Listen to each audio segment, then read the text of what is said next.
लोक कला केंद्र के प्रस्तुति।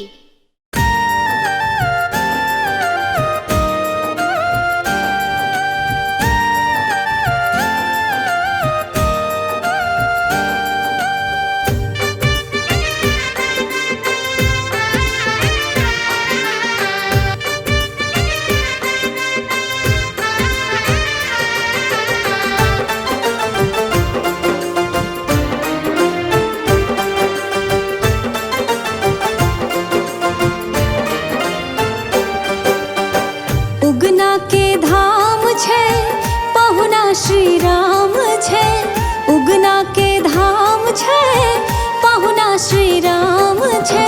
स्वर्गो सो सुंदर आपन मिथिला गाम छे, स्वर्गो सो सुंदर आपन मिथिला गाम छे।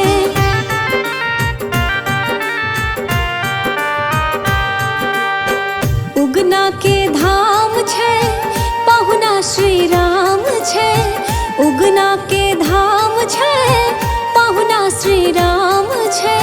स्वर्गो सो सुंदर आपन मिथिला धाम छे, स्वर्गो सो सुंदर आपन मिथिला धाम छे।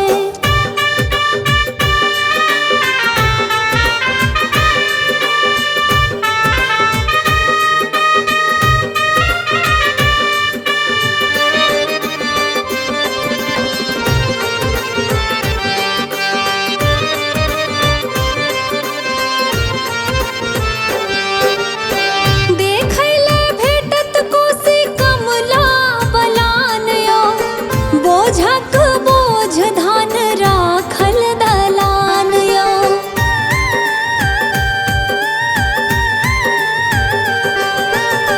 देखैले भेटत कोसी कमला बलान यो। बोझक बोझ धान राखल दलान यो। जनकक गाम छे पहुना श्री राम छे, जनकक गाम छे पहुना श्री राम छे। स्वर्गो सो सुंदर आपन मिथिला गाम छे, स्वर्ग सो सुंदर आपन मिथिला धाम छे।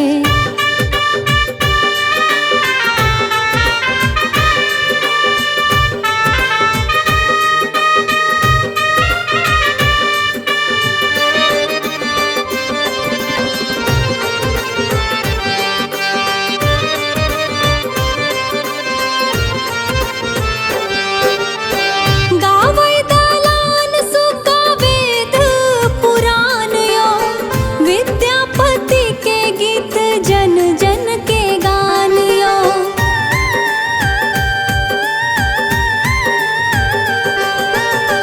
गावै दलान सुगा वेद पुराण यो।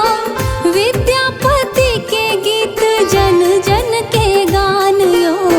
भावना समान छे कियो ने आन छे, भावना समान छे कियो ने आन छे। स्वर्गो सो सुंदर आपन मिथिला गाम छे, स्वर्गो सो सुंदर